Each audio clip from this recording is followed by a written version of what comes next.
नमस्कार साथियों, स्वाध्याय एजुकेशन पर आपका बहुत बहुत हार्दिक अभिनंदन है। हम लोग इतिहास जैसे रोचक विषय को पढ़ने वाले हैं।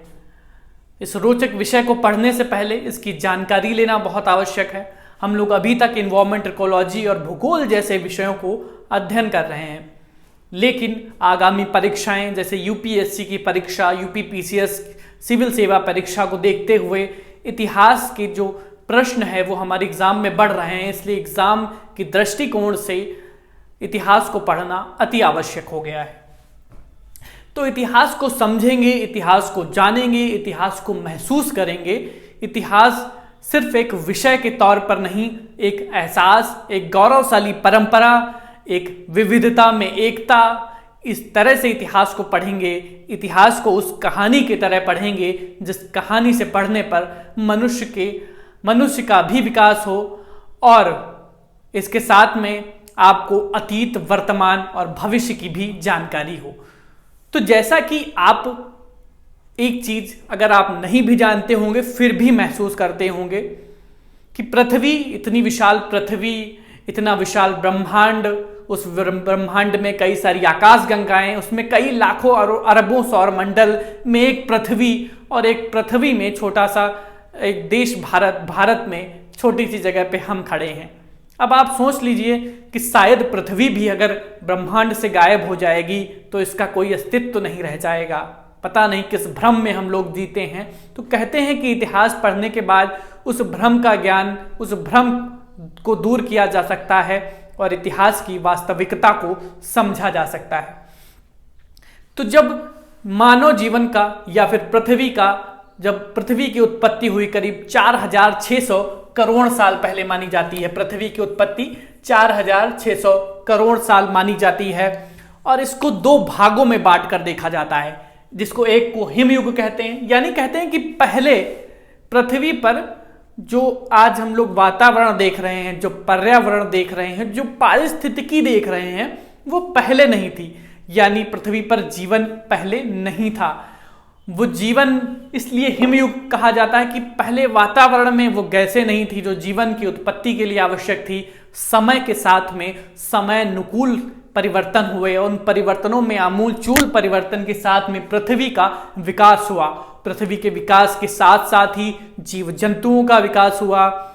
जीव जंतुओं के साथ स्थल, जैसे देखते हैं स्थल, जल, थल, इन सब का विकास हुआ और वायुमंडल के विकास के साथ साथ करीब 30 मिलियन साल पहले मानव की उत्पत्ति हुई।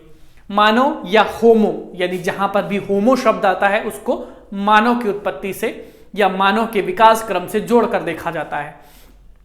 तो ऑस्ट्रेलियोपैथिक्स नाम से जो पहला मानव हम लोग साबित करते हैं, या पहला मानव जिसकी जो हम लोग मानते हैं या जो पढ़ते आए हैं, ऑस्ट्रेलियोपिथेकस मानते हैं। उसके बाद में हम लोग देखते हैं कि होमो इरेक्टस मानव देखते हैं। होमो इरेक्टस मानव देखते हैं। तो उसके बाद में हम लोग देखते हैं होमो सेपियंस। असल में मानव का, या जो हम आज जिस जीवन के विकास में हैं वो इसी जीवन के विकास में है, यानी होमो सेपियंस के विकास में है। होमो सेपियंस ही आज के मानव की पूर्व पीढ़ी, या फिर कह सकते हैं कि पूर्व जो सबसे पहला मानव हम लोगों के विकास क्रम में था वो होमो सेपियंस था। तो होमो सेपियंस के बाद में हम लोग देखते हैं कि किस तरह से करीब ये युग ये आया था। इसको बोलते हैं करीब बुद्धिमान, इसका जो अर्थ होता है बुद्धिमान मानव, यानी होमो सेपियंस मनुष्य जो चिंतन क्रम में आया। कहते हैं कि भरे पेट में ही आप चिंतन कर सकते हैं। जब आपके पास खाने को कुछ नहीं है, जब आपके पास में दर दर भटकते रहते हैं, जब आप स्थिर होंगे तभी आप सोच पाएंगे, और जब आप सोच पाएंगे तभी आपके चिंतन का विकास होगा, और जब आपके चिंतन का विकास होगा तभी आप बुद्धिमान या होमो सेपियंस कहे जाएंगे। तो आज का आधुनिक मानव चिंतन करता मानव है, दर्शन का मानव है। तो इसलिए बुद्धिमान, होमो सेपियंस शब्द इसके लिए उपयुक्त करना एकदम उचित होगा। तो हम लोग समझते हैं, हम लोग जानते हैं कि इतिहास को किन लोगों ने प्रामाणिकता से क्या क्या कहकर पुकारा है, क्योंकि ये तो हम लोग जानते हैं कि क्यों, कैसे आज हम लोग जो चीजें देखते हैं, क्या देखते हैं? पर्यावरण देखते हैं, क्या देखते हैं? स्किल देखते हैं, शिल्प देखते हैं, कला देखते हैं, कताई बुनाई, रहना खाना, जीवन, बोलना लिखना, ये सारे एक कालानुक्रम में ही तो व्यवस्थित हुए हैं। कैसे? ये इस तरह से ही तो बढ़े हैं। क्या हुआ होगा? मनुष्य ने आग जलाना, कहीं पत्थर से पत्थर रगड़ा होगा और मनुष्य ने आग जलाना सीख लिया होगा। मनुष्य भोजन पकाने लगा, तो मनुष्य ने शाकाहार भोजन एक समय पे उत्पादन करना सीख लिया। भोजन पकाने के बाद मनुष्य स्थिर हो गया, उसके बाद कला का विकास करने लगा, क्योंकि जब आप स्थिर होंगे तभी आप चिंतन का विकास करेंगे, तभी आप बुद्धिमान कहे जाएंगे। तभी मनुष्य ने आगे बढ़ना प्रारंभ किया, मनुष्य ने सोचने का प्रारंभ किया कि आखिर मानव जीवन क्या है, आखिर विश्व क्या है, आखिर ये भगवान क्या है। तो इस तरह से आज हम लोग दर्शन में कई सारी चीजें सोचते चले आ रहे हैं। तो कहते हैं कि सबसे पहले जो इतिहास का पिता किसको कहते हैं? इतिहास का पिता कहते हैं हेरोडोटस को। तो ये लिख लीजिएगा, हेरोडोटस को इतिहास का पिता कहा जाता है। इसके कुछ प्रमाण हैं, कुछ प्रामाणिक लोगों ने इतिहास को क्या क्या कहकर पुकारा है, ताकि आपको कहीं पे लिखना हो, शायद कहीं पे आंसर राइटिंग करनी हो या कहीं पे कुछ कर लिखना हो आपको, तो ये लिख सकते हैं कि इतिहास को किन लोगों ने प्रामाणिकता अपने उत्तर में डालने के लिए, और किसी व्यक्ति से कुछ कहना हो आपको, तो ये आप अपने उत्तर में लिख सकते हैं। जैसे आप जानते हैं कि वेदों को समझने के लिए उसकी कई शाखाएं जिनको उपवेद कहते हैं, तो ऐसे ही एक उपवेद है अथर्ववेद का, उसका भी नाम इतिहास है। अथर्ववेद का एक उपवेद है जिसको क्या कहते हैं? इतिहास कहते हैं। तो लिख लीजिएगा, अथर्ववेद का उपवेद भी इतिहास है। इतिहास के बारे में बहुत लोगों ने कई सारी चीजें कही हैं। जैसे बर्नी ने क्या कहा है? बर्नी ने इतिहास को क्या कहा है? बर्नी ने इतिहास को विज्ञानों की रानी कहा है। ये इसलिए कहा क्योंकि आपको पता है कि इतिहास में ही कई सारे खोजें हुई, कई सारे जैसे सुश्रुत मिलते हैं भारतीय इतिहास में, जिन्होंने कहा जाता है कि शल्य चिकित्सा पहली बार यही सुश्रुत से ही आई थी, शल्य चिकित्सा का प्रमाण मिलता है। इसके साथ में कई सारे ऐतिहासिक महान लोग मिलते हैं।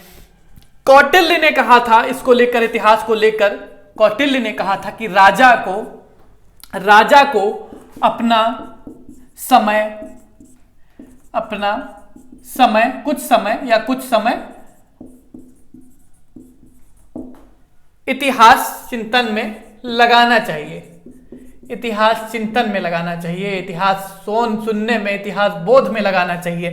कौटिल्य जैसे महान लोगों ने इतिहास को लेकर इतनी ज्यादा प्रामाणिकता है इतिहास को लेकर, क्योंकि आप जब इतिहास पढ़ते हैं तो आप सिर्फ इतिहास नहीं पढ़ते हैं, आप जब इतिहास पढ़ते हैं तो उस काल का सामाजिक, आर्थिक, राजनीतिक भविष्य या परिदृश्य कैसा रहा होगा उसकी कल्पना करते हैं, और उस कल्पना से आज को जोड़ते हुए देखते हैं कि एक मनुष्य के नाते हम कितना विकास कर पाए हैं और कितना विकास करने की आवश्यकता है, या फिर जो विकास हम आज कर चुके हैं क्या उससे पहले भी ये विकास हो चुके हैं। तो ये हम लोग देखते हैं। और इतिहास को अगर मुझे 2 शब्दों में डिफाइन करना हो तो मैंने किताब पढ़ी थी, उसमें पहली लाइन लिखी थी इतिहास को डिफाइन करने के लिए कि जिस तरह से धनुष के तीर को दूर पहुंचाने के लिए कान के पास से लेकर पीछे तक खींचना पड़ता है, यानी जितना अधिक खींचेंगे उतना ही आगे आप तीर को छोड़ पाएंगे। तो वैसे ही इतिहास को जानने के लिए, इतिहास या वर्तमान या भविष्य को जानने के लिए अगर आप पीछे जितना खींचेंगे,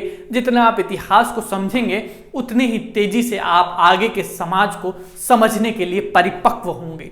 तो इसलिए इतिहास का चिंतन या इतिहास को जानना आपके लिए अति आवश्यक है। इतिहास आप जब पढ़ेंगे, आप जब इसकी भावनाओं से जुड़ेंगे तो आप समझेंगे इतिहास क्या होता है। इतिहास एक भावना है, इतिहास वो है जिसने गौरवशाली परंपरा का विकास किया।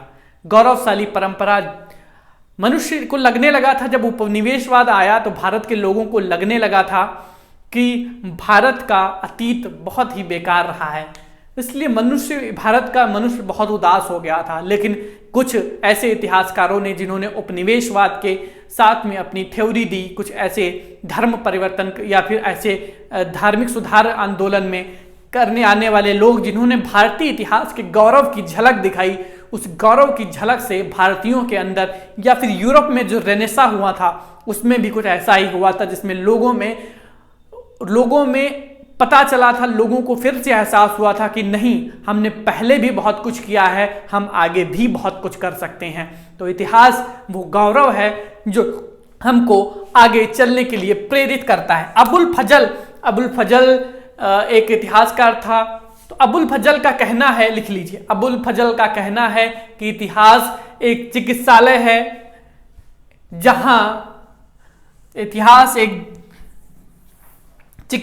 है जहां व्यक्ति अपने दुख की दवा पाता है।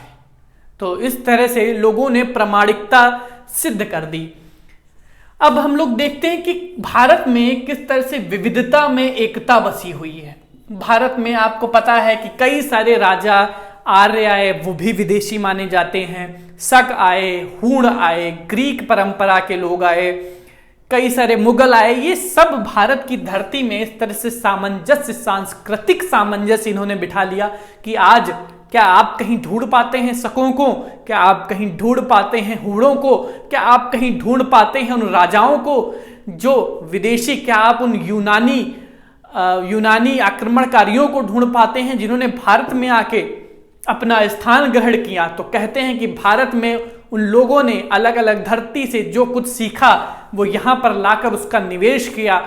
उस निवेश की वजह से, उस आर्ट एंड कल्चर की वजह से, उस रहन सहन की वजह से, उस समाज की वजह से, उस संस्कृति की वजह से, उस आर्थिक विकास की वजह से भारत विविधता की एकता में बंधा हुआ है। यानी भारत विविधता में एकता को स्थापित कर पाया है। उन सारे लोगों ने विभिन्न कल्चर लाके इस धरती में पिरो दिया है मानो।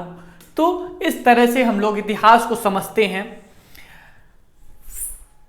तो सबसे पहले इतिहास शब्द यूज किया वो भी हेरोडोटस ने किया। इतिहास के पिता ने, हेरोडोटस ने सबसे पहले शब्द का प्रयोग किया।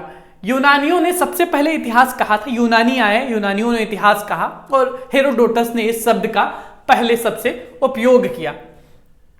इतिहास का जो महत्व है हम लोगों ने जाना, ठीक है, किस तरह से मानव ने संग्रह की शुरुआत कर ली थी, और जब संग्रह की शुरुआत कर ली थी तभी तो आगे बढ़ने का क्रम निश्चित हो पाया था। किस तरह से मानव ने सांस्कृतिक और ये प्राकृतिक संसाधनों में अपना स्थान ले लिया था और वो समझ गया था कि हमको आगे बढ़ने के लिए किस तरह से आगे चलना है, और इतिहास चिंतन मनन की प्रक्रिया में आगे बढ़ दिया था। उसके साथ में ही कई सारे हम लोगों ने जाना कि तुर्क लोग आए, हूण आए, शक आए, चंद्रगुप्त सेकंड जिसको कहते हैं, सकारी आया जिसको बोलते हैं, शकों को हराने वाला, तो यूनानियों को हराने वाला, इसके साथ में मुगल आए, आर्य आए, इन सबको भारत में स्थान मिला और भारत विविधता की एकता में बस गया। हम लोगों ने जाना कि बर्नी ने इतिहास को विज्ञानों की रानी कहा, कौटिल्य ने राजा को अपना कुछ समय इतिहास मनन में बिताना चाहिए ये कहा। इसके साथ में अबुल फजल ने कहा कि इतिहास क्या है। अबुल फजल की बात करें तो अबुल फजल ने कहा कि इतिहास एक चिकित्सालय है जहां व्यक्ति अपने दुखों की दवा के लिए जाता है। यानी इतिहास के बारे में बहुत रोचक और बहुत ही गहनशील अध्ययन करके लोगों ने कहा तो इतिहास में वो दम जरूर है जो आपके जीवन के विकास को लेकर निखरेगा। तो इतिहास को पढ़ने के बाद आपके जीवन में वो धैर्य, वो विश्वास, वो कहने की कला, वो सारी कलाएं विकसित हो जाएंगी।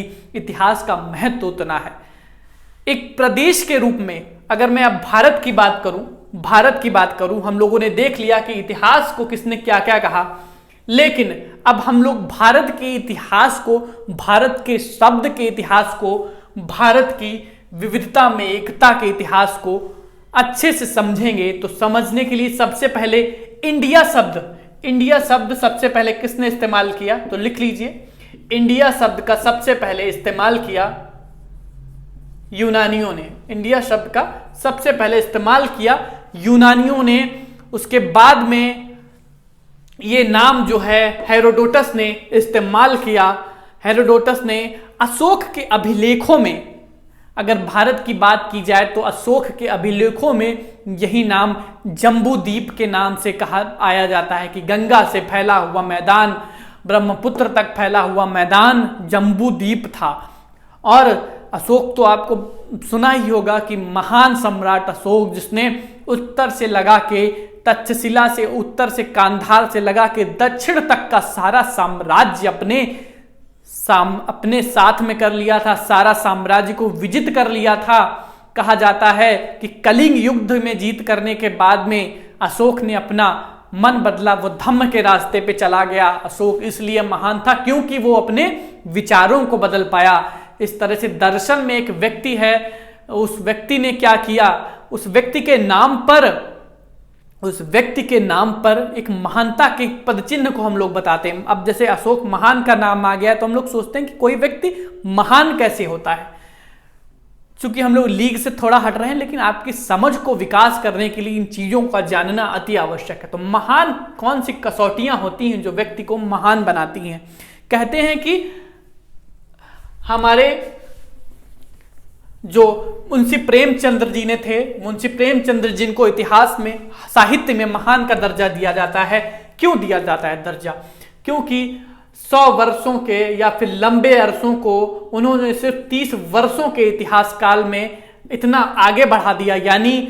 यानी अगर मैं इतिहास साहित्य को यहाँ पे कहूँ तो उन्होंने कुछ ही समय पे 30 साल के या 20-30 साल के समय में उसको यहाँ पहुँचा दिया। और इस परंपरा को यहाँ से यहाँ तक लाने वाला व्यक्ति, या फिर मैं कहूँ अगर अशोक महान की, तो जो नॉर्थ से साउथ में बहुत ही विविधता थी, कोई नहीं विजित कर पाता था, अशोक महान हुआ क्योंकि अशोक ने सभी राज्यों को एक किया। वहीं से आप आज देखते हैं हर व्यक्ति अखंडता शब्द की बहुत परिभाषा चर्चा में करता है कि हमारा भारत देश अखंडता से बंधा हुआ है। तो अखंडता से बंधा हुए होने का यही तो प्रमाण है।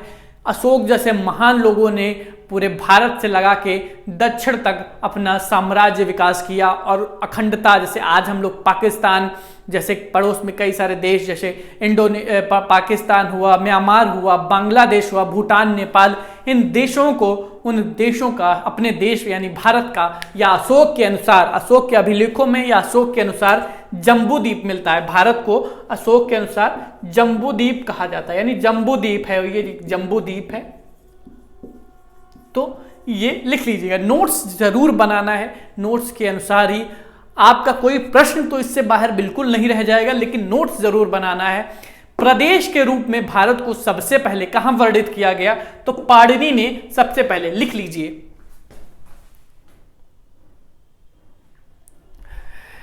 साथ ही में अगर मैं कहूं कि अमीर खुसरो ने क्या कहा? अमीर खुसरो ने भारत को पृथ्वी का स्वर्ग कहा।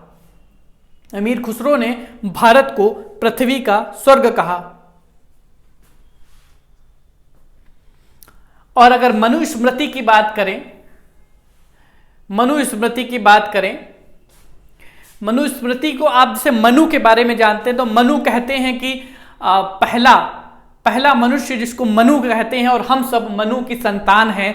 और मनुस्मृति के अनुसार, यानी जो लॉ है, मनुस्मृति के अनुसार हिंदू लॉ जो था, उस हिंदू लॉ को द कोड ऑफ जेंटू में कन्वर्ट किया गया था 1765 के करीब, अगर मुझे ध्यान आ पा रहा है तो मनुस्मृति को, क्योंकि अंग्रेजों को शासन चलाने के लिए भारतीयों को समझना अति आवश्यक था।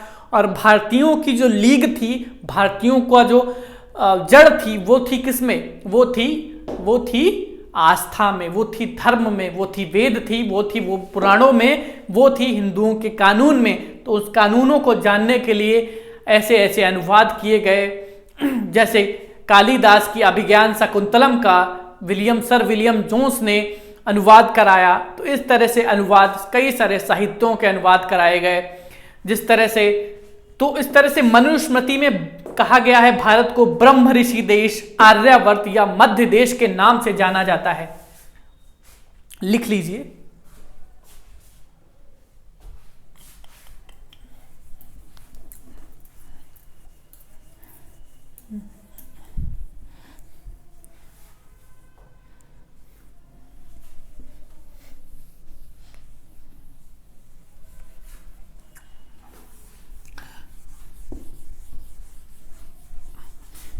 मनुस्मृति में ब्रह्म ऋषि देश, आर्यावर्त या मध्य देश के नाम से जाना जाता है। जैसा कि आपको ये तो पता ही है कि इतिहास शुरुआत में ही धर्मों की भूमि रहा है, विभिन्न धर्मों की भूमि। भारत में बौद्ध धर्म का विकास हुआ, भारत में जैन धर्म का विकास हुआ, भारत में बहुत सारे वैष्णव धर्म, शैव धर्म, इन धर्मों का विकास हुआ। भारत धर्मों के विकास के लिए उपयुक्त भूमि मानी गई। और भारत में ईरान से, जब ईरान से व्यापार शुरू हुआ या ईरानियों से संबंध शुरू हुआ, तो ईरानियों ने ही हिंदू शब्द का सबसे पहले इस्तेमाल किया। हिंदू शब्द कहां से आया? तो सबसे पहले ईरानी जो सिंधु नदी के आसपास ईरान से जो अर्थव्यवस्था का संबंध बना हुआ था, उस अर्थव्यवस्था के संबंध में सिंधु नदी का उल्लेख था। सिंधु नदी से ही उनका व्यापार, वहीं से व्यापारिक मार्ग भी थे। तो सिंधु के साथ में वो ईरानी सा को हा के रूप में प्रोनंसिएट करते हैं। तो सा को हा के रूप में प्रोनंसिएट करने की ही दिशा में ईरानियों ने सिंधु को हिंदू का इस्तेमाल किया। तो ये सबसे पहले ईरानी अभिलेख में हम लोगों को देखने को मिलता है। लेकिन आप आज कहते हैं गर्व से कि मैं हिंदू हूं, हम हिंदू हैं, हम मुस्लिम हैं, हम सिख हैं, हम ईसाई हैं, लेकिन क्या आपको पहले भी ऐसा क्या इसकी उत्पत्ति, अब आप इतिहास के साथ में ये चीज जान रहे हैं कि हिंदू शब्द की जब उत्पत्ति हुई, अब आप लड़ सकते हैं किसी से कि हिंदू शब्द की उत्पत्ति किसी धर्म से नहीं हुई, किसी समुदाय से नहीं हुई, बल्कि एक प्रादेशिक क्षेत्र, एक नदी, एक इकाई के नाम पे हिंदू शब्द के उत्पन्न की शुरुआत हुई। तो ये आप कह सकते हैं, ठीक है। तो ये आप कह सकते हैं, कहते हैं कि एक शब्द था, मुझे याद नहीं आ रहा, अगर मुझे याद आएगा तो मैं बता दूंगा कि भारत के क्या कहने, खुद फिरदौस भी इस इससे रस्क करता था। यानी फिरदौस क्या कहते हैं, खुद स्वर्ग भी इससे ईर्ष्या करता था। ऐसा कुछ भारत के बारे में प्रचलित शब्द हैं, भारत के बारे में गढ़े हुए या भारत के बारे में लोगों ने अपने विचारों से बनाए हुए शब्द भारत के बारे में उसका उल्लेख किया है। तो जैसे हम लोग जानते हैं कि भारत के इतिहास को समझे, लेकिन अब हम लोग जानेंगे कि हम लोग इतिहास को 3 भागों में बांटेंगे।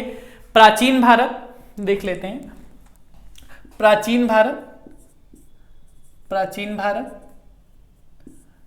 भारत, मध्यकालीन इतिहास, उसके साथ में आधुनिक भारत को लेकर हम लोग चलेंगे।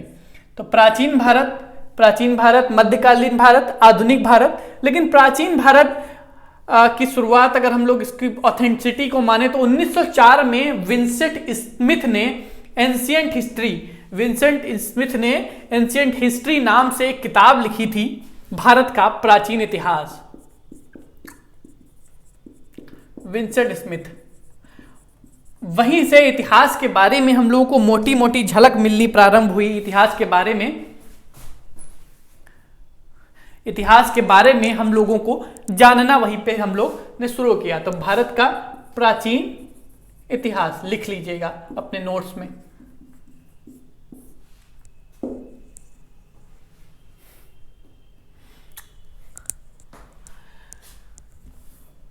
तो भारत के संबंध में हम लोगों ने देखा। इसी के साथ में भारत की अगर और भी कुछ चीजें मैं बात करूं तो भारत को मत्स्य पुराण में पृथ्वी का, लिख लीजिए, मत्स्य पुराण में भारत को पृथ्वी के 9वें हिस्से के रूप में वर्गीकृत किया गया है। यानी पृथ्वी पूरे विश्व का 9वां हिस्सा है। आज भी चीजें प्रमाणित या प्रासंगिक दिखती हैं।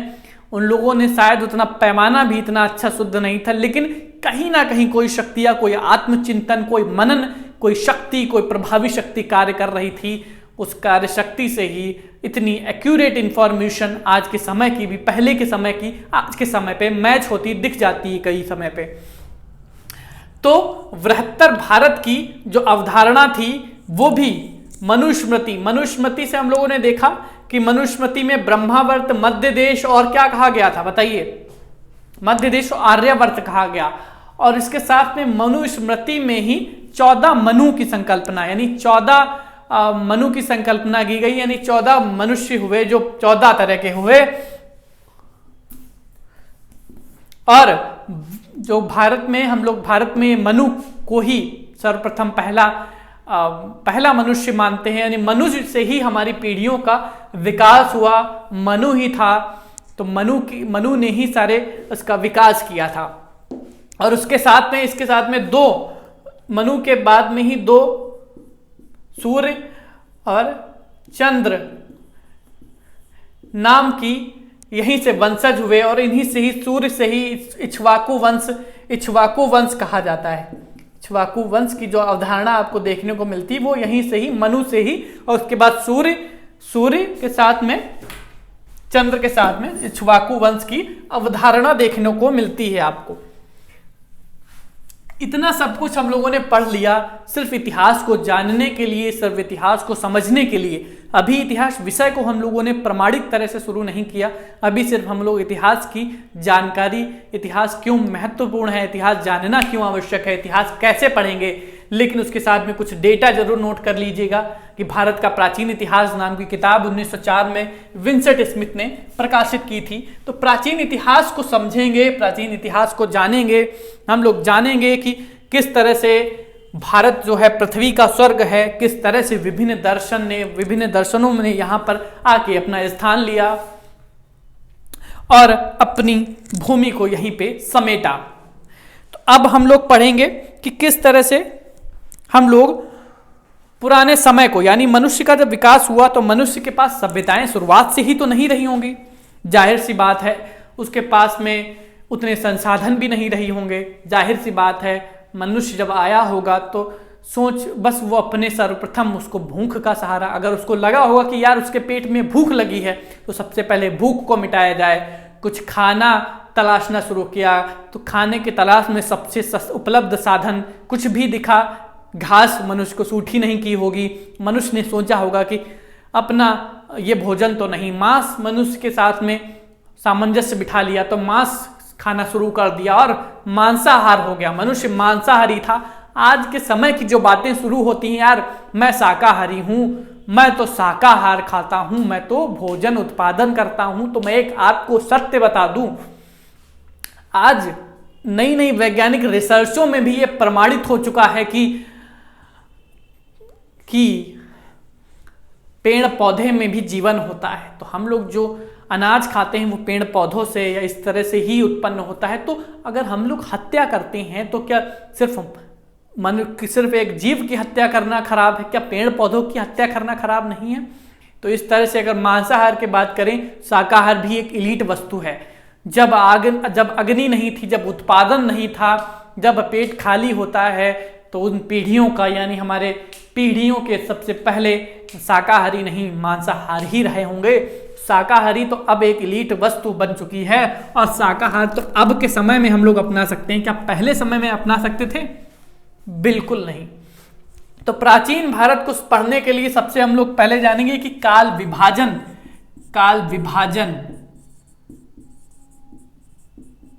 तो काल विभाजन देखेंगे बेस्ड ऑन स्रोत किया है हम लोगों ने। जैसे स्रोत क्या मिले हैं, जो साक्ष्य मिले हैं, वो क्या साक्ष्य मिले हैं? पुरातात्विक साक्ष्य, साहित्यिक साक्ष्य।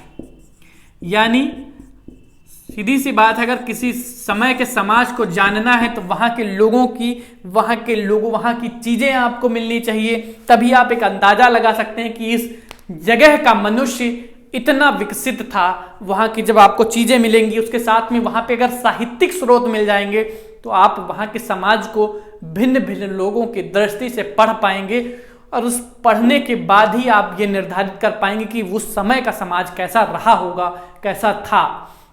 तो पुरातात्विक क्या होता है? जहां पे पुरातात्विक लिख लीजिए, पुरातात्विक जहां पे आपको कुछ प्रमाण मिले, कुछ बर्तन मिले, जैसे मृद भांड कहे जाते हैं, और कई सारी चीजें उस समय की साहित्यिक जो लिखा गया हो। तो कुछ इतिहास, जो कुछ जगह की तो हम लोगों को पुरातात्विक इंफॉर्मेशन मिलती है, लेकिन साहित्यिक इंफॉर्मेशन नहीं मिलती।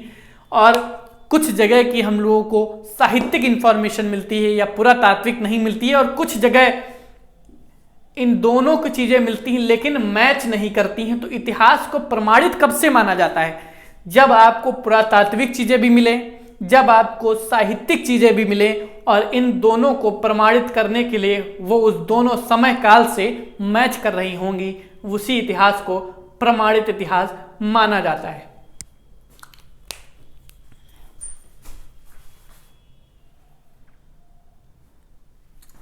तो ये लिख लीजिएगा।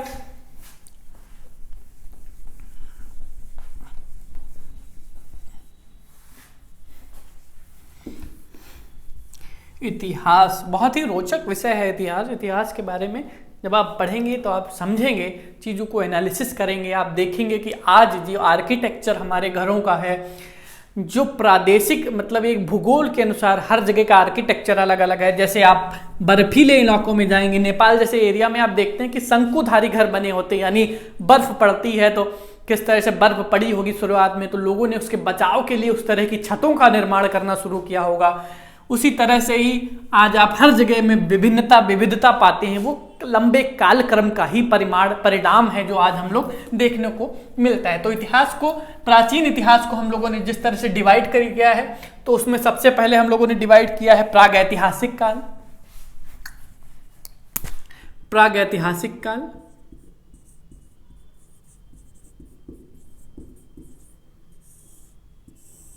लिख लीजिए प्रागैतिहासिक काल।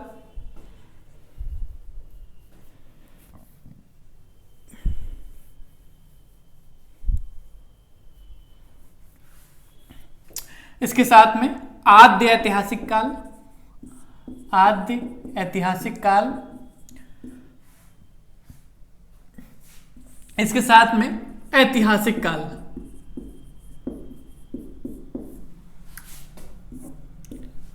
आपकी किसी भी परीक्षा में, सिविल सेवा परीक्षा में प्रश्न तो इससे बाहर नहीं आएगा। इसके साथ में आंसर राइटिंग भी आप अच्छे से कर पाएंगे जब आपको इतिहास की इतनी समझ होगी। तो प्रागैतिहासिक काल क्या था? प्रागैतिहासिक काल में लिख लीजिए, प्रागैतिहासिक काल में पुरातात्विक, यानी आपको सबूत तो मिलते हैं, आपको कुल्हाड़ी तो मिलती है, आपको वो पत्थर तो मिलते हैं, आपको वो कुल्हाड़ी तो मिलती है, आपको उस समय के जीव जंतुओं के हड्डी अवशेष तो मिलते हैं, पुरातात्विक इंफॉर्मेशन तो मिलती है, लेकिन उस समय लिपि का विकास नहीं हुआ था। और एक सभ्यता के विकास को हम लोग तभी प्रदर्शित कर सकते हैं जब लिपि का विकास हुआ हो।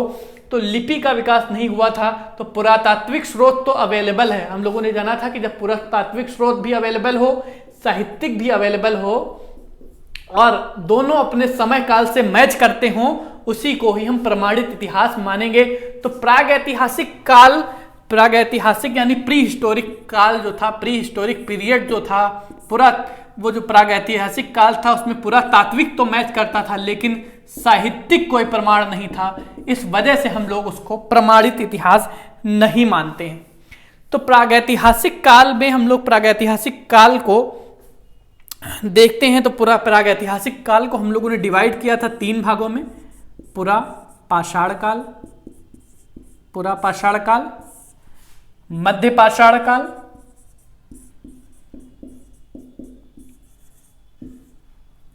और नवपाषाण काल, यानी नियोलिथिक पीरियड, मेसोलिथिक पीरियड और नवपाषाण नियोलिथिक पीरियड।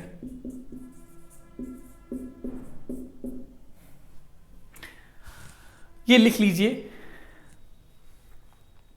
पूरा पाषाण काल को भी हम लोगों ने 3 भाग में, पूरा पाषाण काल का अगर हम लोग समय काल माने तो करीब 25 लाख बीसी से 10,000 बीसी मानते हैं।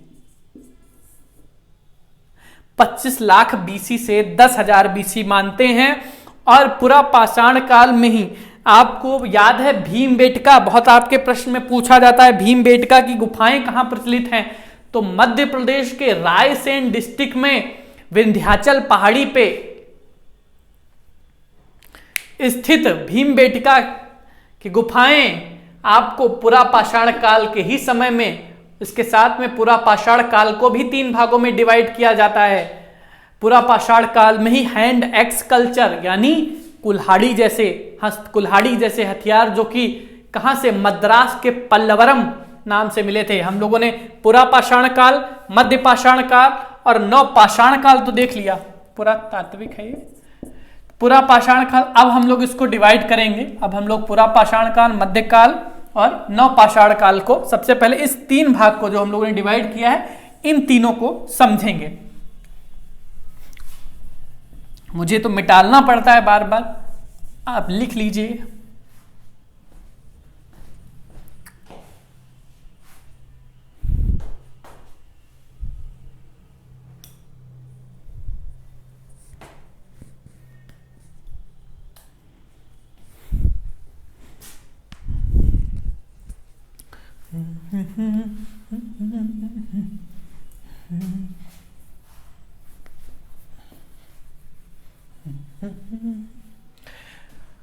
तो हम लोगों ने इतिहास को समझा शुरुआत से। अगर हम लोगों ने देखा कि इतिहास का महत्व क्या है, मानव ने किस तरह से प्राकृतिक संसाधनों का दोहन या प्राकृतिक संसाधनों या आज की स्किल को देखते हैं, मनुष्य ने रहन सहन, विविधता में एकता, इस तरह के विकास को किस तरह से अपनाया, इसका एक क्रम है। इसके अनुसार हम लोगों ने देखा, हम लोगों ने जाना कि इतिहास को किस तरह से समझते हैं, इतिहास का महत्व क्या है। अब हम लोगों ने फैक्चुअल या फिर हम लोग समझने पे आ गए कि इतिहास को डिवाइड कैसे कैसे किया।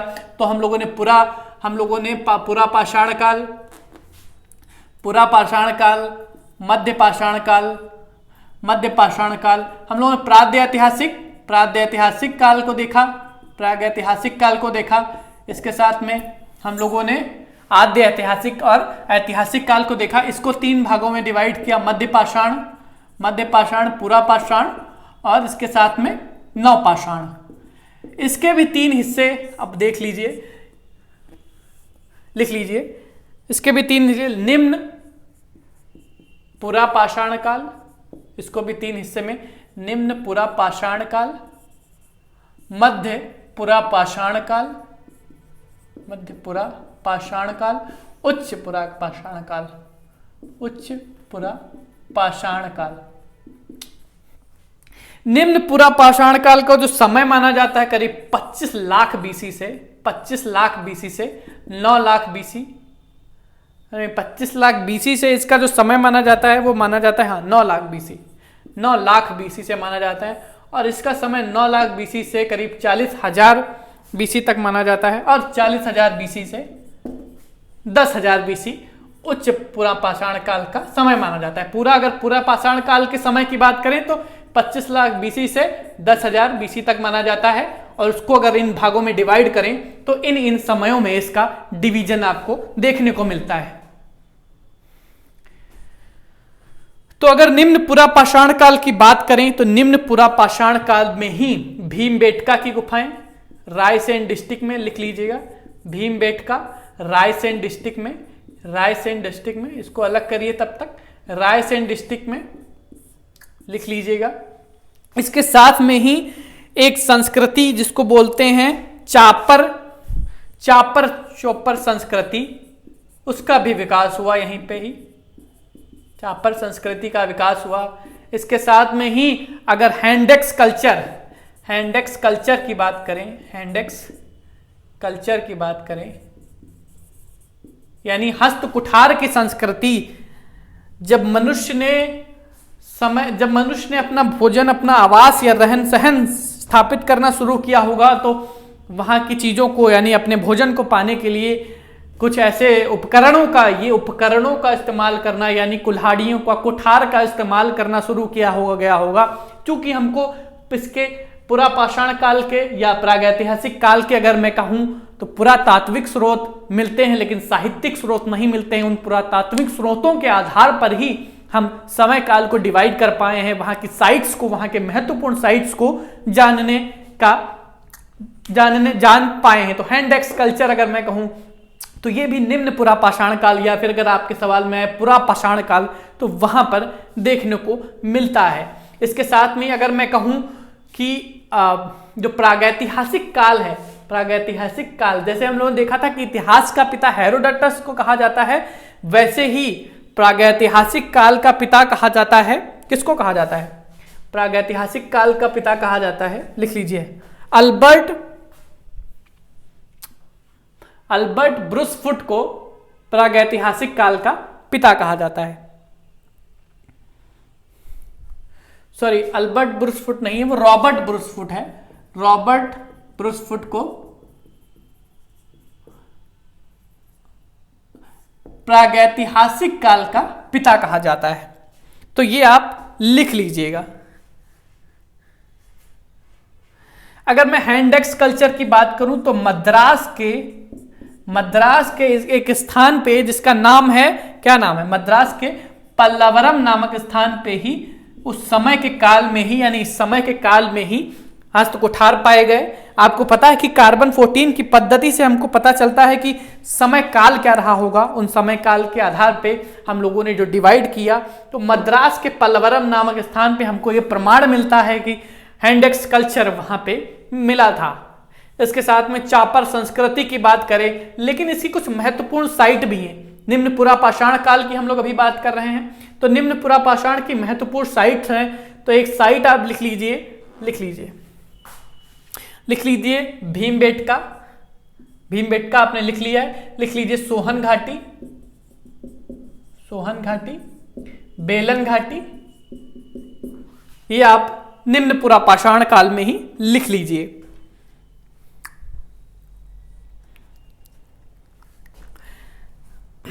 इसके साथ में एक और फैक्ट लिख लीजिए कि भीमबेटका की गुफाओं की जो खोज की थी वो जेएस वाड़ककर ने की थी। लिख लीजिए जेएस कंटक या वाकड़कर, क्या नाम था, मुझे नाम वाकड़कट लिख लीजिए, शायद जेएस वाकड़कट ने की थी। भीमबेटका की गुफाओं की खोज जेएस वाकड़कट ने की थी, लिख लीजिए। और बहुत ही महत्वपूर्ण सवाल आपके जीएस का कि 2003 में यूनेस्को ने जो वर्ल्ड हेरिटेज साइट होती है उसमें सबसे पहली साइट भीमबेटका को बनाया था। तो ये फैक्ट लिख लीजिए, आपके प्रश्न में आते हैं। इसके साथ में सोहन घाटी, बेलन घाटी लिख लीजिए, सोहन घाटी और बेलन घाटी का भी लिख लीजिए।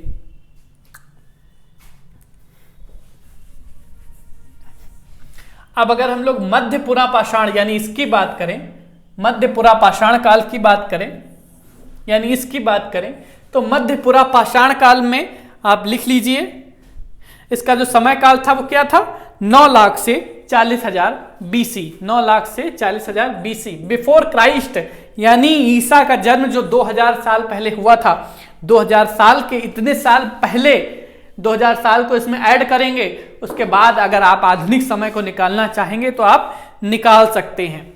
तो मध्य पुरापाषाण काल की अगर मैं बात करूं तो यहाँ पे क्या हुआ था? जब मानव ने जीवन का विकास किया, बड़े पत्थरों को बड़े पत्थरों को तोड़ना प्रारंभ किया, तो उसके लिए मोटे बड़े पत्थर, बड़े औजारों की आवश्यकता हुई। लेकिन उसके बाद जब मानव ने अपने छोटे स्थानों को साफ करना या प्रारंभ किया, तो उसको छोटे छोटे नुकीले हथियारों की, नुकीले औजारों की जरूरत पड़ी। तो मध्य पाषाण काल में फलक संस्कृति, अगर फलक संस्कृति का आपको नाम आए तो फलक संस्कृति मध्य पुरापाषाण काल में उत्पन्न होती है। ये मध्य पुरापाषाण काल, मध्य पाषाण नहीं, मध्य पुरापाषाण काल में फलक संस्कृति का उद्भव देखने को मिलता है। इसके साथ में अगर हम लोग बात करें उच्च पुरापाषाण काल की, अब हम लोग उच्च पुरापाषाण काल की बात करें तो उच्च पुरापाषाण काल में आपको यहाँ पे नुकीले, यानी अब आपको किसी भी एक नुकीली चीज को, यानी मानव को ये आवश्यक या समझ में आ गया था कि अब हम लोगों को उन नुकीली चीजों की आवश्यकता है जिनसे हम अपना शिकार कर सकते हैं, जिसने अपना भोजन पा सकते हैं। तो शिकार करने के लिए, आसानी से शिकार करने के लिए, यानी कहते हैं कि जब आपको एक पेड़ काटना हो तो ज्यादा समय कहाँ लगाना चाहिए? जब आपको पेड़ काटना हो तो ज्यादा समय पेड़ को काटने पर नहीं, पेड़ की धार पर लगानी चाहिए। ये मानव यहाँ पे समझ चुका था और उच्च पुरापाषाण काल में उसने क्या किया? ब्लेड जैसे हथियार, ब्लेड जैसे नुकीले हथियारों को बनाना प्रारंभ कर दिया था। तो लिख लीजिए।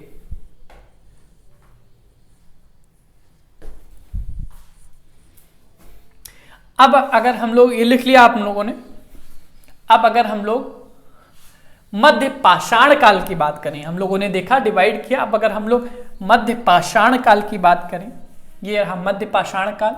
इसका समय चूंकि 25 लाख से 10,000 बीसी यही माना जाता है, तो 10,000 बीसी से करीब करीब 7,000 बीसी तक इसका समय माना जाता है।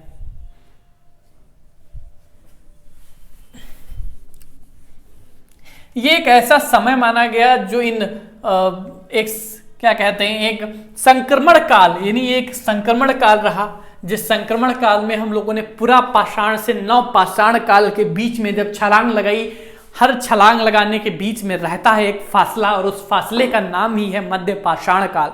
यानी जिस संस्कृति का, कोई भी संस्कृति, कोई कल्चर, किसी भी चीज का विकास होता है, उसके पीछे एक मेहनत काम कर रही होती है, उसके पीछे एक समय काम कर रहा होता है, उस समय को ही मध्य पाषाण काल कहते हैं।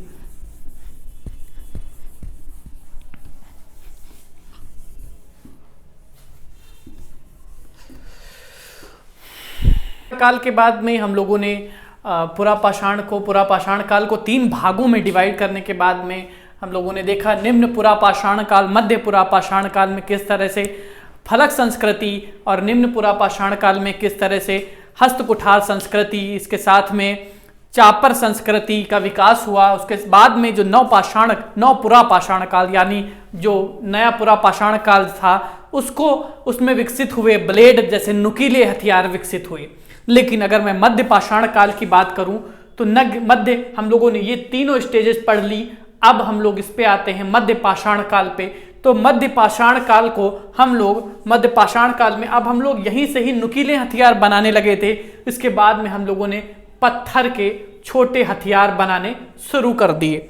पत्थर के छोटे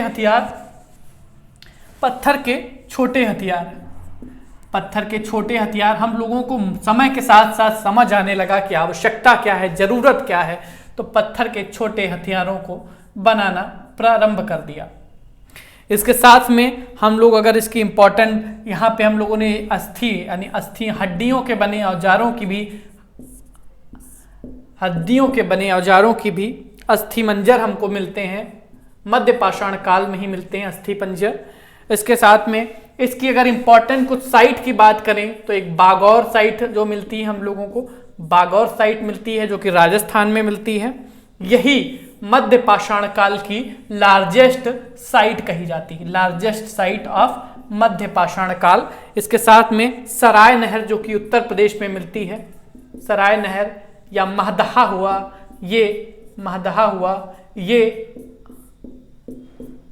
यहाँ की सराय नगर महदहा दिया, यह मध्य पाषाण काल में लार्जेस्ट साइट है। महदहा यूपी में है। यहीं पे आपको हड्डी की 8 सींग मिलती हैं, हड्डी की 8 सींग यहीं पे मिलती हैं आपको, हड्डी की 8 सींग मध्य पाषाण काल में पहली बार मिलती हैं। इसके साथ में आदमगढ़ लिख लीजिए, आदमगढ़, ये सारी मध्य पाषाण काल की साइट हैं। आदमगढ़ एमपी के होशंगाबाद एरिया में वीरभानपुर, यानी जब एक संस्कृति का विकास हुआ, वीरभानपुर लिख लीजिए, वीरभानपुर वेस्ट बंगाल में, तो वो संस्कृति अपने पांव अलग अलग जगह पे जमाने लगी। वो समय अपने पांव, उस समय क्षेत्र के लोग अपने पांव अलग अलग जगह पे गड़ाने लगे, और उस अपने पांव जब उन्होंने अलग अलग जगह पे गड़ाए तो उनको विभिन्न प्रकार के औजार, विभिन्न प्रकार के हथियार अलग अलग स्थानों से मिले। उस अलग अलग स्थानों से ही जानकारी हमको मिलती है कि यहाँ पे भी मध्य पाषाण काल के मनुष्य ने अपना जीवन का विकास किया था। इसके साथ में ही अगर अब हम लोग बात करें तो नव पाषाण काल की बात करें, नव पाषाण काल में क्या हुआ था? पत्थर के लिख लीजिए, पत्थर के हम लोगों को पता चल गया था कि अब धार की बहुत आवश्यकता है। नुकीले तो देख लिया, लेकिन चिकनाए हुए पत्थर, यानी अब जो पत्थर के जो चिकनाए हुए हथियार थे वो मनुष्य ने दर साल लगातार विकास करने की अवस्था में रहा मनुष्य, इसीलिए मनुष्य मनुष्य है और जीव जंतु जानवर या जानवर है, क्योंकि मनुष्य अपने चिंतन मनन से अपना विकास कर सकता है और वो जीव जंतु नहीं कर पाते हैं। तो इसलिए मनुष्य मनुष्य है और मनुष्य ने उस चिंतन मनन की प्रक्रिया में ही इतना विकास कर लिया था। तो जो नवपाषाण काल की अगर डिस्कवरी करें तो नवपाषाण काल की डिस्कवरी के बारे में कहा जाता है कि डॉक्टर, लिख लीजिए, डॉक्टर प्राइमरोज लिख लीजिए, डॉक्टर प्राइमरोज ने नवपाषाण काल को डिस्कवर किया। नवपाषाण काल में और क्या मिलता है हम लोगों को? नवपाषाण काल में ही देखने को मिलता है एनिमल हस्बेंड्री, यानी पशुपालन, कुत्तों का पालन देखने को मिलता है। कुत्तों की पालन की शुरुआत हो गई थी नवपाषाण काल में। यहीं पे ही लोग अपना जो बकरी थे और भेड़ थे, यानी अपने घरों में कुछ जो पालतू जीवों को पालतू बनाना शुरू कर दिया था, जिन जीवों की उनको आवश्यकता लग रही थी कि हमारे जीवन में आगे चलने के लिए इन जीवों का होना हमारे साथ हमारे जीवन को एक गति प्रदान करेगा। उन्होंने जो एनिमल हस्बेंड्री थी यानी पशुपालन करना स्टार्ट कर दिया। यहीं से पहिए का आविष्कार यहीं से मनुष्य ने किया। पहिए का आविष्कार नवपाषाण काल में ही शुरू किया। अब मनुष्य को रेंगने की नहीं, तेज दौड़ने की जरूरत महसूस हुई, और जब महसूस हुई जरूरत, अपने डार्विन ने क्या कहा था? डार्विन ने मनुष्य के विकासवाद को लेकर एक थ्योरी दी थी, इवोल्यूशन, जिसको एवोल्यूशनिज्म कहा जाता है। यानी मनुष्य ने अपना विकास किया, पीढ़ी दर पीढ़ी अपना विकास किया। मनुष्य विकास के जरिए ही मनुष्य ने जीवन का एक विकास किया। तो पहिए का आविष्कार भी यहीं पे देखने को मिलता है। इसके साथ में ही एग्रीकल्चर, यानी एग्रीकल्चर का जो पहला साक्ष्य, यानी खेती का पहला साक्ष्य, लहुरा देव जिसको वर्ल्ड की ओल्डेस्ट साइट भी बोलते हैं। अगर नवपाषाण काल की संस्कृति की बात करें तो वर्ल्ड की ओल्डेस्ट साइट यहीं पे कृषि का साक्ष्य मिलता है, लहुरा देव में। तो लिख लीजिएगा जरूर। यहीं पे अगर आपको साइट की बात करें तो बुर्ज होम, जो कि जम्मू और कश्मीर में देखने को मिलता है। जम्मू और कश्मीर में बुर्ज होम नाम की जगह देखने को मिलती है, लिख लीजिए यहीं पे ही। और इसके साथ में कोलडिहवा एक क्षेत्र मिलता है, कोलडिहवा, जो कि चावल उत्पादन, यानी चावल उत्पादन। अब मनुष्य यहीं से जब मनुष्य ने खेती से उत्पादन करना सीख लिया तो मनुष्य के जीवन में स्थिरता आने लगी। मनुष्य ने चावल उगाना प्रारंभ किया तो कोलडिहवा से चावल के साक्ष्य मिलते हैं। गेहूं जौ उत्पादन करना शुरू कर दिया, तो लिख लीजिए। इसके साथ में एक इसकी साइट चौपानी मांडो भी मिलती है, वो भी लिख लीजिएगा। चौपानी मांडो इसकी साइट मिलती है, वो भी लिख लीजिएगा। एक इसकी बहुत इंपॉर्टेंट साइट मिलती है जिसको कहते हैं चिरांद। चिरांद एक साइट है, लिख लीजिएगा। चिरांद एक साइट है जहां पे सिर्फ एकमात्र साइट, आपको पता है कि यहीं पे ही औजार जो मिलने लगे थे हड्डियों के बने, तो चिरांद एकमात्र ऐसी साइट है जहां पे हड्डियों के बने औजार मिले हैं आपको। हड्डियों के औजार मिले हैं आपको, तो लिख लीजिएगा। तो नवपाषाण काल में इतना लिख लीजिएगा। इसके साथ में ही लिख लीजिएगा कि हर जगह, यानी आपको पता है एक जब संस्कृति का विकास होता है तो हर मनुष्य एक समय पे हर जगह थोड़ी ना गोता लगा सकता है। हर मनुष्य अपनी संस्कृति को फैलाते हुए, जैसे यूनानी भारत में आए, शक आए, हुड़ आए, उन्होंने पहले अपनी जगह पे अपनी संस्कृति का निर्माण किया।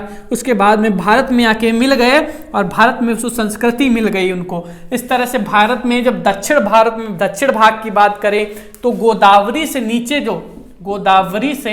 नीचे का जो हिस्सा, गोदावरी नदी जो जानते हैं, दक्षिण की गंगा जिसको बोलते हैं, उसके नीचे के हिस्से में दक्षिण भारत में नवपाषाण काल की संस्कृति का विकास हुआ।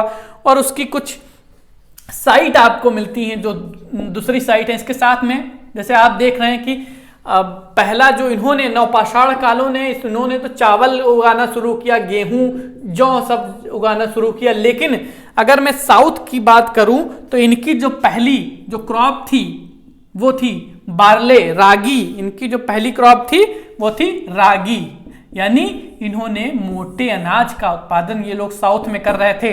आपको आज की भौगोलिक समानता में आपको मालूम है कि किस तरह से राजस्थान, कर्नाटक में हम लोग देखते हैं कि मोटे अनाजों का उत्पादन किया जाता है। तो गोदावरी के नीचे अगर साउथ इंडिया में कहें तो जो पहली क्रॉप थी इनकी, जो नियोलिथिक साइट में पहली क्रॉप थी वो थी रागी।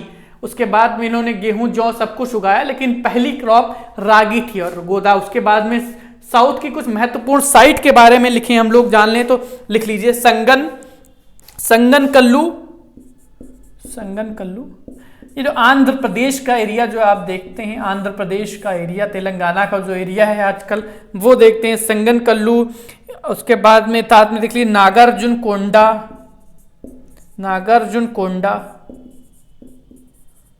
मास्की जिसको बोलते हैं, पिकली हल एक बहुत ही इंपॉर्टेंट साइट थी इनकी, पिकली हल। ये सारी जो साइट थी वो लिख लीजिएगा।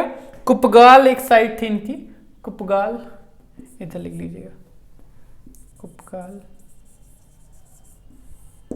यहां पे आपको मिलते हैं गर्त आवास, यहां पे आपको मिलते हैं देखने को गर्त आवास, यानी धुंधले आवास देखने को मिलते हैं।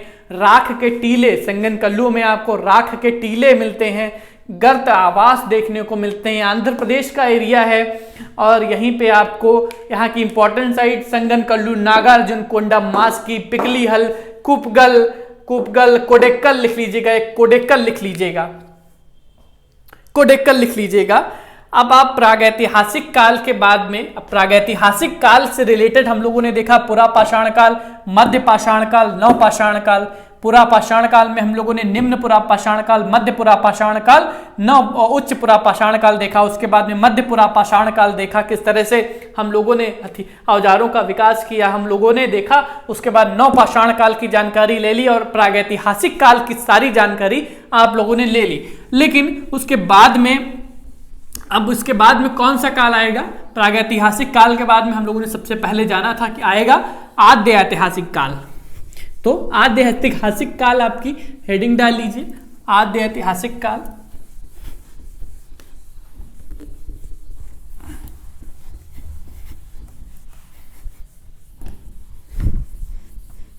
तो आद्य ऐतिहासिक काल, प्रागैतिहासिक काल के बाद में आद्य ऐतिहासिक काल, आद्य ऐतिहासिक काल,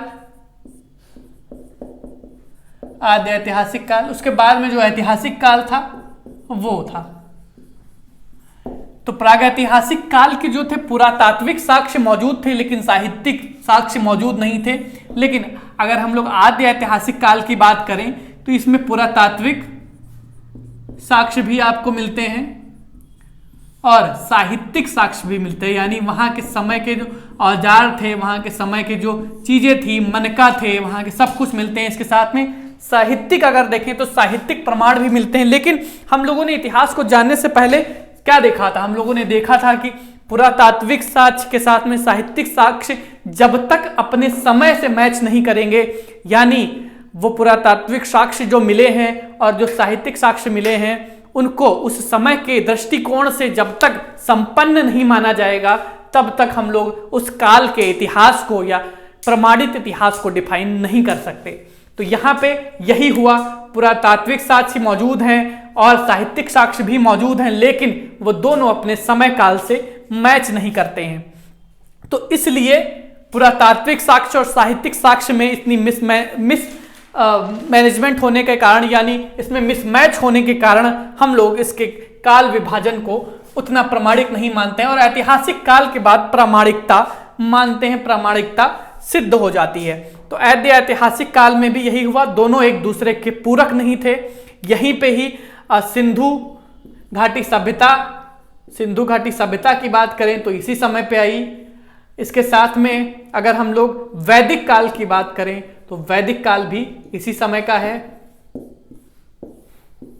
लेकिन इन दोनों की प्रामाणिकता अभी इसकी जो लिपि की बात करें, सिंधु घाटी सभ्यता की जो लिपि है वो अभी भी पठित यानी अभी भी उसका पाठन नहीं किया जा चुका है, यानी वो अभी भी पढ़ने योग्य नहीं है, इसलिए वो अभी अपठनीय है। इसलिए उसके साहित्यिक और पुरातात्विक स्रोत को एक दूसरे के पूरक नहीं माना जा सकता है।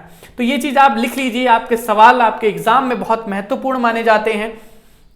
इसके साथ में, इसी के साथ में ही सिंधु घाटी सभ्यता के साथ में एक संस्कृति, ताम्र पाषाणिक संस्कृति का विकास हो रहा था, चारकोलिथिक कल्चर का विकास हो रहा था। मनुष्य ने तांबा का आविष्कार कर लिया था, कांस्य का आविष्कार कर लिया था, मनुष्य ने उपकरणों को पत्थर से आकर कांस्य पर शिफ्ट कर लिया था। मनुष्य ने विकास के क्रम में इतना विकास कर लिया था कि सिंधु घाटी सभ्यता के आपको आज जो कई सारे टीले, जो मोहनजोदड़ो जैसे टीले, हड़प्पा सभ्यता जैसे टीले देखने को मिलते हैं, वो इतिहास में बहुत महत्वपूर्ण माने जाते हैं।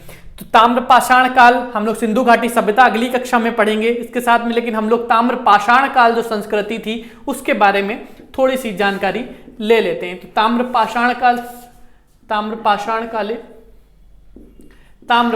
काल तो लिख लीजिए, क्योंकि ताम्र पाषाण काल जहां जहां जब तांबे का आविष्कार हुआ तो सिंधु घाटी सभ्यता में भी होने लगा था, तो ये सारी ताम्र पाषाण कालीन संस्कृति के अंतर्गत आ जाती हैं। इसी के साथ में कुछ और संस्कृतियों का विकास भी इसी समय होने लगा था, जैसे जोरवे संस्कृति, लिख लीजिए जोरवे संस्कृति, ताम्र पाषाण कालीन सभ्यता, ताम्र पाषाण कालीन संस्कृति की कुछ साइट्स थी, उन्हीं के नाम पे रख दिया, जैसे जोरवे संस्कृति। इसकी एक साइट थी गिलुंद, लिख लीजिए गिलुंद साइट थी जो कि राजस्थान में मिलती है, गिलुंद साइट जो कि राजस्थान में मिलती है। एक आहार कल्चर, आहार संस्कृति जो कि बनास और ताम्रवती, यानी बनास रिवर की बात करें और अगर इधर ताम्रवती रिवर लिखें तो उसके बीच में आहार संस्कृति मिलती है। तो ये लिख लीजिएगा, इसकी इंपॉर्टेंट साइट और लिख लीजिएगा, इसकी इंपॉर्टेंट साइट में गणेश्वर लिख लीजिएगा, गणेश्वर लिख लीजिएगा जो कि राजस्थान में ही है। इसके साथ में दायमाबाद महाराष्ट्र में जो कि मिलती है, दायमाबाद महाराष्ट्र में सिंधु घाटी सभ्यता का, अगर मैं साउथ में जितना विकास हुआ है उस साउथ में सबसे साउथ की साइड की बात करें, यानी सिंधु घाटी का विस्तार कितना हुआ वो दायमाबाद तक ही हुआ था। तो दायमाबाद महाराष्ट्र की इंपॉर्टेंट साइट जो कि ताम्र पाषाण कालीन संस्कृति में मिलती है। आज के समय की जो लोटा थाली खाना हम लोग खाते हैं, कहाँ खाते हैं? थाली में खाते हैं। उस थाली का विकास इसी ताम्र पाषाण कालीन संस्कृति से ही हुआ। यहीं से मनुष्य को लगा कि यार पानी जो कि मनुष्य के जीवन का मूल आधार है, वो पानी समेटने के लिए, भोजन करने के लिए मनुष्य चूंकि खेती नवपाषाण काल सभ्यता में या नवपाषाण काल में ही शुरू कर चुका था, खाना खाने के लिए उसको कुछ बर्तनों की आवश्यकता, उस चिंतन मनन में उसको लगा कि अभी कुछ और मुझे आवश्यकता है। उसी में ही मनुष्य ने लोटा और थाली का आविष्कार भी किया ताम्र पाषाण कालीन संस्कृति में। इसकी कुछ और साइट लिख लीजिए मालवा की साइट लिख लीजिए, मालवा, कायथा लिख लीजिए जो कि नर्मदा नदी के पास में थी, रंगपुर लिख लीजिए जो कि गुजरात में एक साइट थी। उसके बाद में आहार संस्कृति लिख लीजिए। तो इसी के साथ में ही हम लोगों ने इतिहास के बारे में जाना, इतिहास की महत्वपूर्णता को जाना, क्यों इतिहास हमारे जीवन में महत्वपूर्ण है, इतिहास को लेकर रोचक तथ्यों के बारे में जाना, इतिहास को लेकर कालक्रम में किस तरह से डिवाइड किया है हम लोगों ने इतिहास को, वो समझा। इतिहास पृथ्वी से लगा के मानव का जो चिंतन का विकास रहा है उस प्रक्रिया को हम लोगों ने समझा, किस तरह से उत्तर हिमयुग या हिमयुग में मानव को डिवाइड किया गया। फिर मानव जो कि होमो जिसको कहते हैं, सबसे पहले उस मानव का विकास हुआ और आज जिस मानव को हम लोग जानते हैं वो मानव कौन सा है? होमो सेपियंस मानव, जिसको बुद्धिमान मानव कहा गया। उस बुद्धिमान मनुष्य की ही पीढ़ियों से आज की पीढ़ी का विकास हुआ और उस पीढ़ी से चिंतन मनन से जो प्रक्रिया शुरू हुई, पत्थर की प्रक्रिया, पत्थर से खुदाई की प्रक्रिया, मांसाहार की प्रक्रिया, समाज की प्रक्रिया, मनुष्य एक साथ रहने लगा। जाहिर सी बात है जब मनुष्य शिकार करता था, मांसाहार करता था, तो कई सारे जीव जंतुओं से अपनी रक्षा के लिए ग्रुप में या समूह में रहना पसंद करता होगा, और उस समूह में रहने से ही सामाजिक विकास का प्रारंभ हुआ, समाज में एक कल्चर का प्रारंभ हुआ।